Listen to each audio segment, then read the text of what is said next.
Welcome students. हम एक practical करेंगे जिसके अंदर हम एक पत्थर की डेंसिटी फाइंड आउट करेंगे आर्किमिडीज प्रिंसिपल यूज करते हुए। आर्किमिडीज प्रिंसिपल हमें ये बताता है कि कोई चीज़ जितनी ज़्यादा भारी होती है यानी जितनी ज़्यादा हैवी होती है वो उतनी ही ज़्यादा पानी के अंदर गहराई तक डूबती है।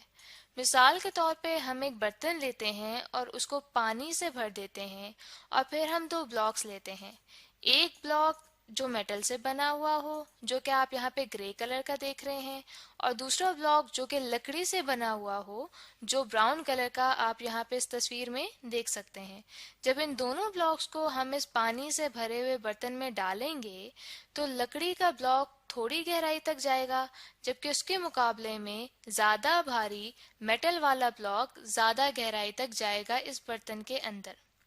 इसी तरह से आर्किमिडीज प्रिंसिपल हमें ये भी बताता है कि अगर इस मेटल वाले ब्लॉक का हवा के अंदर वेट था W1, ठीक है, W1 इसका हवा में वेट था, तो जब ये पानी के अंदर जाएगा और पानी के अंदर मौजूद होते हुए हम इसका वेट कैलकुलेट करेंगे तो वो वेट हमें W1 के मुकाबले में कम नज़र आएगा, यानी कि कम वैल्यू उसकी हमें मिलेगी।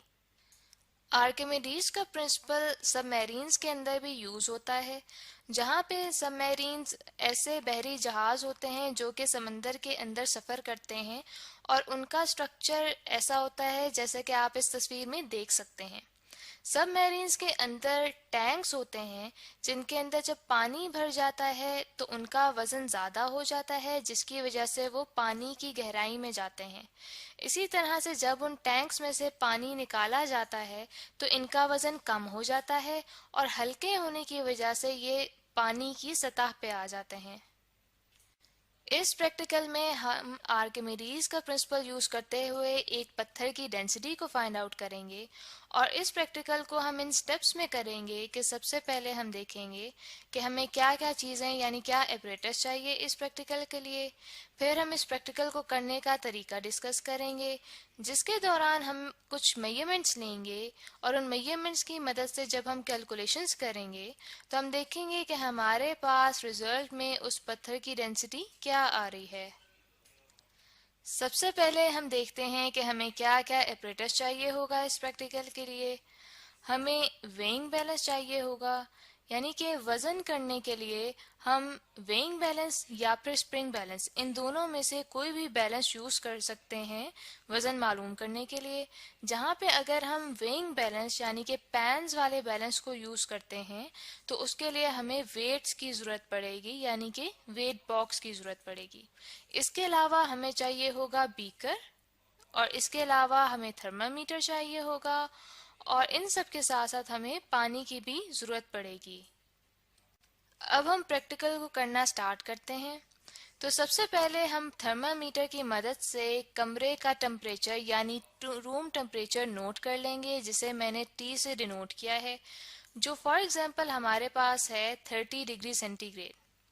अब यहाँ पे मैं आपको बताती चलूँ कि मुख्तलिफ रूम टेम्परेचर्स पे पानी की डेंसिटी मुख्तलिफ होती है, तो इसलिए हमारे पास जो रूम टेम्परेचर है यानी कि 30 डिग्री सेंटीग्रेड, उसके मुताबिक अब हम देखेंगे कि हमारे पास पानी की डेंसिटी क्या है इस रूम टेम्परेचर पे, जिसे मैंने यहाँ पे D1 से डिनोट किया है। अब यहाँ पे आप एक टेबल देख सकते हैं जिसमें मुख्तलिफ टेम्परेचर के हिसाब से पानी की डेंसिटी लिखी हुई है।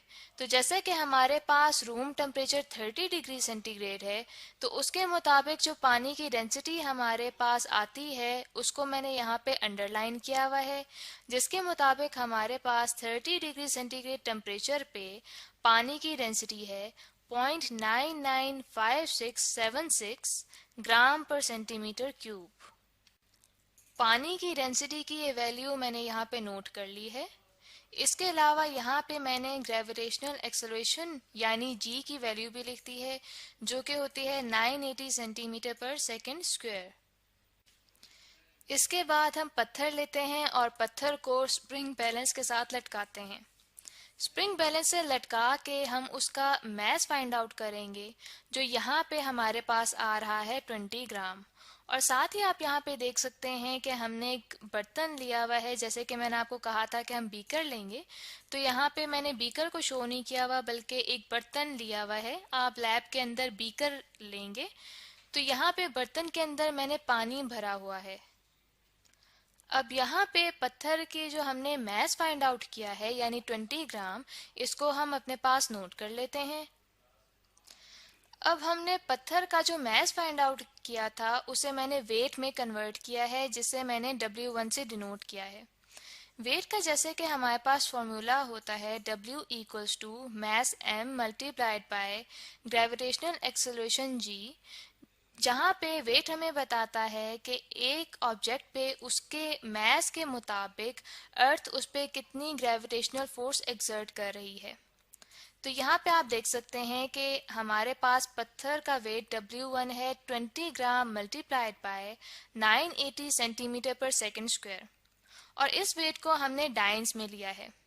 डाइन्स असल में CGS सिस्टम का यूनिट है, यानी ऐसा सिस्टम जिसको हम तब इस्तेमाल करते हैं कि जब हमने किसी ऑब्जेक्ट की मेजरमेंट्स के लिए सेंटीमीटर, ग्राम और सेकंड के यूनिट्स को यूज करना हो, तो तब हम CGS सिस्टम के यूनिट्स को यूज करते हैं। तो यहाँ पे पत्थर के वेट के लिए जो यूनिट्स यहाँ पे यूज कर रही हूँ मैं कर रही हूँ डाइन्स, जहाँ पे 1 डाइन इक्वल होता है 10 माइक्रो न्यूटन्स के।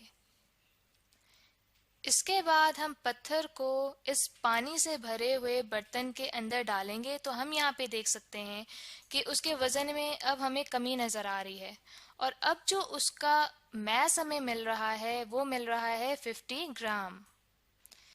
इस मैस को भी हमने वेट में कन्वर्ट किया है, जिसे हमने W2 से डिनोट किया है, यानी कि weight of solid in water W2 हमारे पास बन गया है 50 ग्राम मल्टीप्लाइड बाय 980 सेंटीमीटर पर सेकंड स्क्वायर। ये जो हमारे पास कमी आई है वेट के अंदर, उसे हमने अब कैलकुलेट किया है, यानी कि W1 में से W2 को माइनस किया है, तो हमारे पास आ रहा है 5 ग्राम मल्टीप्लाई बाय 980 सेंटीमीटर पर सेकंड स्क्वायर। इसके बाद हम पत्थर की डेंसिटी को फाइंड आउट करने के लिए जो फॉर्मूला यूज कर रहे हैं वो हमारे पास है W1 divided by W1 minus W2 multiply by D1 ग्राम पर सेंटीमीटर क्यूब, जहाँ पे W1 शो कर रहा है weight of solid in air, W1 minus W2 show कर रहा है डिक्रीज इन वेट, और D1 शो कर रहा है density of water at room temperature. इसके आगे जब हम सॉल्व करते हैं तो हमारे पास आता है 20 multiply by 980 is divided by 5 multiplied by 980. This whole is then multiplied by 0.995676। फिर हमारे पास आंसर आता है 3.98 ग्राम पर सेंटीमीटर क्यूब। तो ये हमारे पास पत्थर की डेंसिटी आई है, जो कि हमने आर्किमिडीज प्रिंसिपल को यूज करते हुए फाइंड आउट की है।